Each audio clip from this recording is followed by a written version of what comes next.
भाई और बहनों, आज एक और बहुत बड़ी चुनौती है जिसका जिक्र मैं आप सभी किसान साथियों, हमारे इनोवेटर्स के सामने जरूर करना रहूं।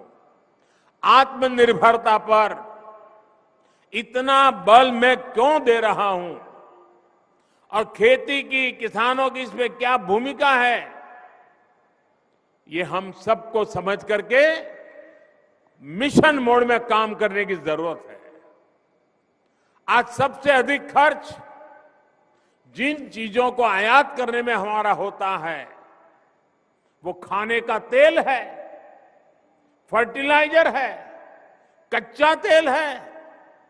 इनको खरीदने के लिए ही हर साल लाखों करोड़ रुपए हमारे दूसरे देशों को देना पड़ता है।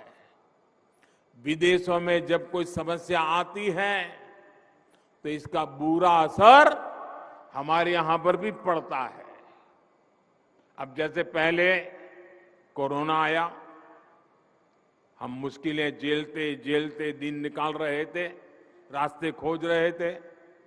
अभी कोरोना तो पूरा नहीं हुआ तो लड़ाई छिड़ गई।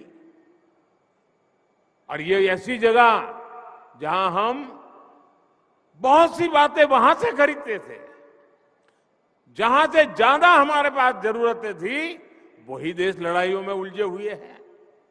उन ऐसे ही देशों पर इन लड़ाई का प्रभाव भी ज्यादा हुआ है। अब खाद को ही लीजिए, यूरिया हो, डीएपी हो या फिर दूसरे फर्टिलाइजर, ये आज दुनिया के बाजारों में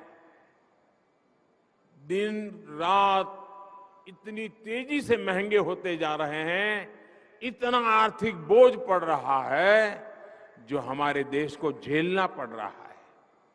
आज हम विदेशों से 75-80 रुपये किलो के हिसाब से यूरिया खरीदते हैं, लेकिन हमारे देश के किसान पर बोझ न पड़े, हमारे किसान, उन पर कोई नया संकट न आए जो 70-80 रुपये में हमारा यूरिया हम आज बाहर से लाते हैं, हम किसानों को 5 या 6 रुपये में पहुंचाते हैं भाइयों, ताकि मेरे किसान भाइयों बहनों को कष्ट न हो, किसानों को कम कीमत में खाद मिले। इसके लिए इस वर्ष अब इसके कारण सरकारें खजाने पर बोझ आता है, कई कामों को करने में रुकावटें खड़ी हो जाती है। इस वर्ष लगभग 2.5 लाख करोड़ रुपया केंद्र सरकार का सिर्फ ये यूरिया के पीछे हमको लगाना पड़ रहा है। भाइयों और बहनों, आयात पर हो रहे खर्च को कम करने के लिए, देश को आत्मनिर्भर बनाने के लिए हम सबने मिलकर के संकल्प करना ही होगा, हम सबने मिलकर के उस दिशा में चलना ही होगा। हम सबने मिलकर के विदेशों से खाने के लिए चीजें लानी पड़े, खेती के लिए चीजें लानी पड़े, इसमें से मुक्त होने का संकल्प करना ही पड़ेगा। कच्चे तेल और गैस पर विदेशी निर्भरता को कम करने के लिए बायोफ्यूल इथेनॉल पर बहुत अधिक काम आज देश में चल रहा है। इस काम से सीधे किसान जुड़ा है, हमारी खेती जुड़ी हुई है। किसान की उपज से पैदा होने वाले इथेनॉल से गाड़ियां चले और कचरे से, गोबर से बनने वाली बायोगैस से बायो सीएनजी बने, ये काम आज हो रहा है।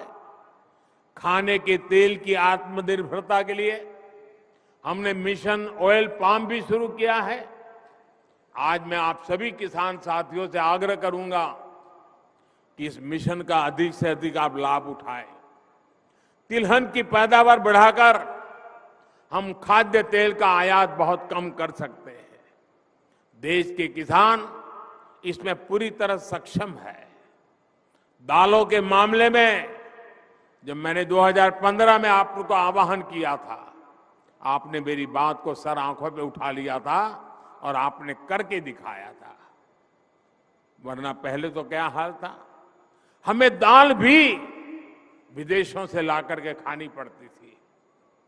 जब हमारे किसानों ने ठान लिया तो देखते ही देखते दाल का उत्पादन लगभग 70% तक बढ़ाकर दिखा दिया। ऐसी ही इच्छा शक्ति के साथ हमें आगे बढ़ना है। भारत की कृषि को और आधुनिक बनाना है, नई ऊंचाई पर पहुंचाना है।